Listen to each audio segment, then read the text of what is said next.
Let me read to you a passage from the 8th chapter of St. Mark's Gospel, verses 27 to 33.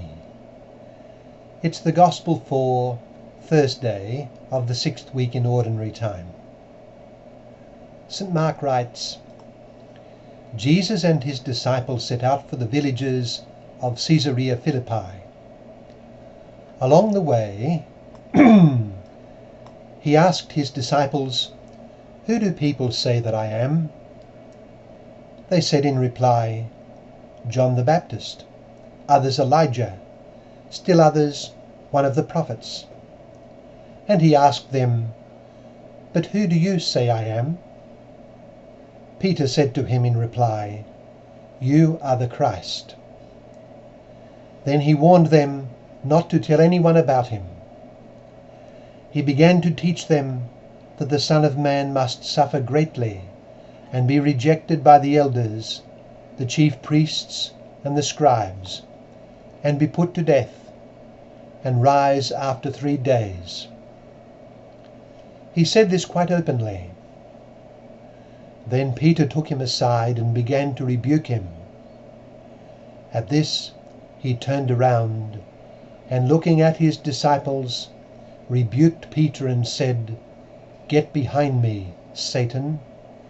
You are thinking not as God does, but as human beings do." Well, that is from the 8th chapter of St. Mark, verses 27 to 33. There is no doubt that our passage today is a pivotal one in the Gospel of St. Mark. To this point, Christ has been revealing his extraordinary power and teaching, and in the process revealing that he is the long-awaited Messiah. He has been wary of the title because of the temporal and political assumptions which were widely held about the coming Messiah. But in our passage today, he asks his disciples who they think he is. Peter answers for them that he is indeed the Christ. No other prophetic figure in the Old Testament was thought to be the Messiah, and no other such figure accepted the title. In the New Testament, John the Baptist was considered by many as a possible contender, but he disclaimed the title. He was a voice preparing the way for the Messiah, and he went on to point to Jesus as the promised one. There was no prophet who could compare with Jesus for the range, the number, and the character of his miracles, nor could any compare with the sublimity and the authority of his teaching. Of all the personalities who feature in the inspired writings, if anyone were to be the Messiah, it would have to be Jesus. The question is, was he? Did he claim to be, and did people see that he was? Our passage today shows that his own disciples who lived with and accompanied him in his public ministry had no doubts that he was the Messiah.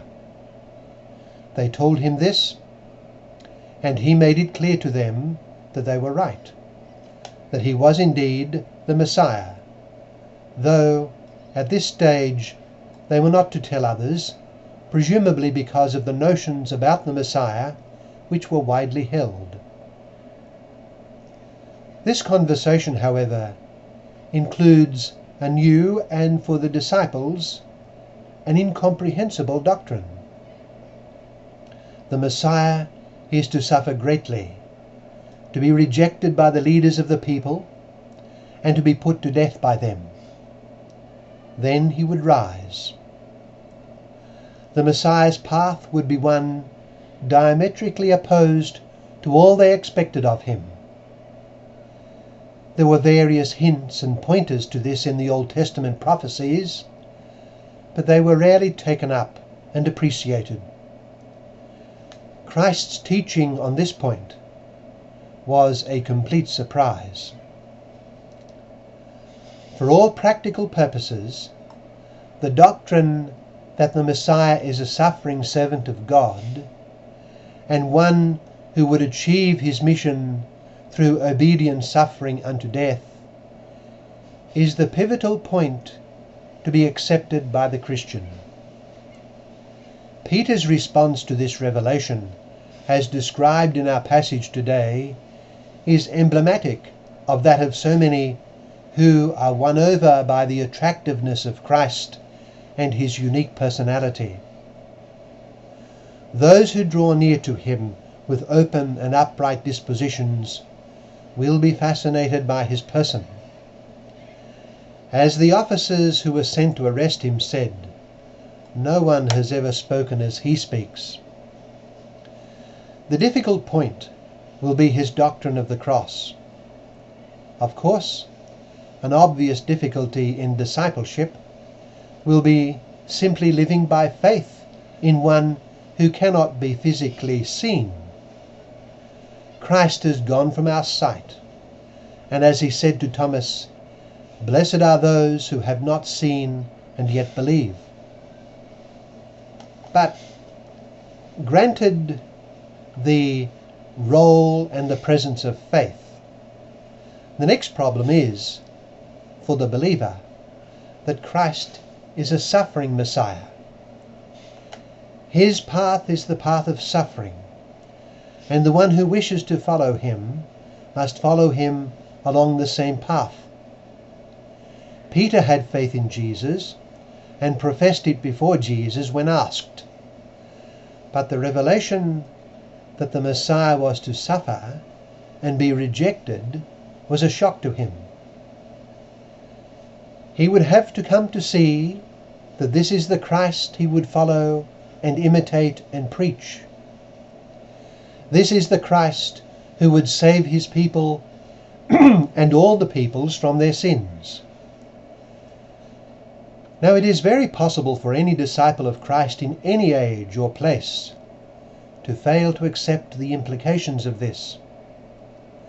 The implication is that we must be prepared to follow the path of renunciation. St. Ignatius of Loyola, in his famous spiritual exercises, sets forth a meditation on three classes of men. Each of the three wish to save their souls and find God by ridding themselves of anything that might impede this. The first would like to rid himself of what he is attached to, but he never does. The second is not sincere, and while wanting to be rid of such attachments, really wants to retain them. The third is genuine, and is immediate in his self-denial and in his following of Christ. Let us pray for the grace to follow Christ wholeheartedly along the path he himself chose to tread. It is the path he asks his disciples to take. That is the path of renunciation. It is the path that leads to the cross. It is the path of the suffering servant of God, who by his obedient suffering redeems the world. By taking that path in company with Jesus in our everyday life, we shall be playing our part in the redemption of the world, a path that takes us to genuine sanctity in the sight of God.